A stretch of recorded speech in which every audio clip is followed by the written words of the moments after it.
Alors aujourd'hui, je vais enfin commencer un défi qui est très controversé.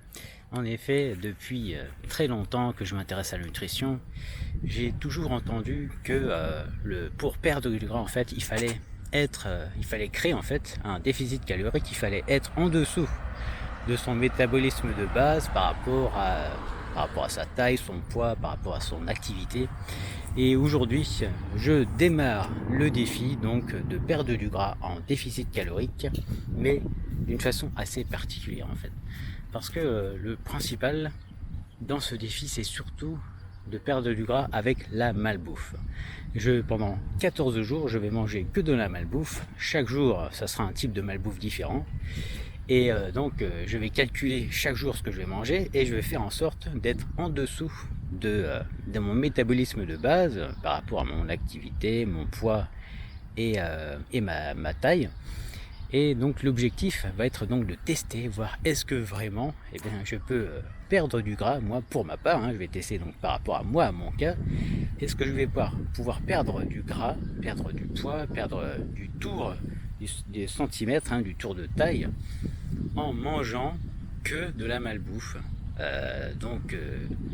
En calculant pour être en dessous de mon apport et voir exactement est-ce que je vais vraiment perdre du gras. Donc c'est vraiment un défi qui va être très marrant mais en même temps très difficile parce que pour ceux qui savent, en fait la malbouffe c'est quelque chose d'assez dense en calories. C'est-à-dire que il y a tellement de calories en un minimum de quantité que ce qui va être le plus difficile, je pense pour moi, ça va être d'être suffisamment rassasié et de ne pas avoir cette faim que j'ai connue par le passé pendant des années que je cherchais à perdre du gras, période où j'ai pesé pendant longtemps sur l'application MyFitnessPal. D'ailleurs, je crois que j'en parlais déjà dans d'autres vidéos.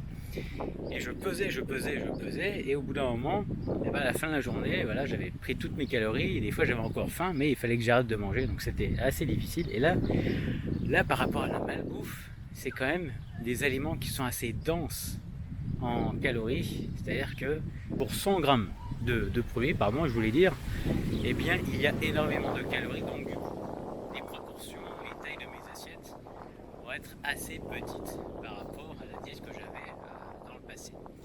Donc, je commence dès demain, je posterai à chaque jour le tableau de ma diète, donc je vais faire le jeûne intermittent en même temps, c'est-à-dire que je vais manger sur une petite tranche horaire de la journée et je vais avoir, je pense, des fois ça va varier entre 1 et 2 repas, ça va varier et je pense que je vais partir sur une diète quotidienne en dessous de 2200 calories. Je pense que j'ai déjà fait des calculs par rapport à différentes applis, j'ai déjà fait des calculs et là j'ai calculé par rapport à moi, il faudrait que je sois en dessous. Je vais partir sur une base de 2100 kcal. Alors j'ai calculé par rapport à moi, à mon métabolisme de base, à mon poids, ma taille. Je mesure 1m74, je devrais peser au poignet c'est 70 kg et par rapport à mon âge, donc 39. Donc j'ai calculé, j'ai testé sur différents sites. D'ailleurs je mettrai les photos. J'ai testé par rapport à différents sites. Moi, mon métabolisme pour être stable sur le poids, ça se situe aux alentours de 2300, 2400 en moyenne. Donc ce que je vais faire un déficit de 200, 300 calories. Donc je vais me situer chaque jour, je ne dépasserai pas 2100 kcal par jour. Donc chaque jour, ça sera mon maximum.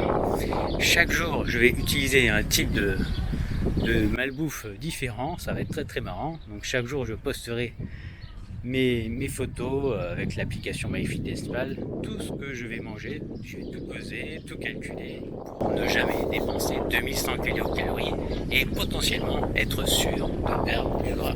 Donc je commence dès demain et puis je posterai chaque jour toutes les photos de ma diète.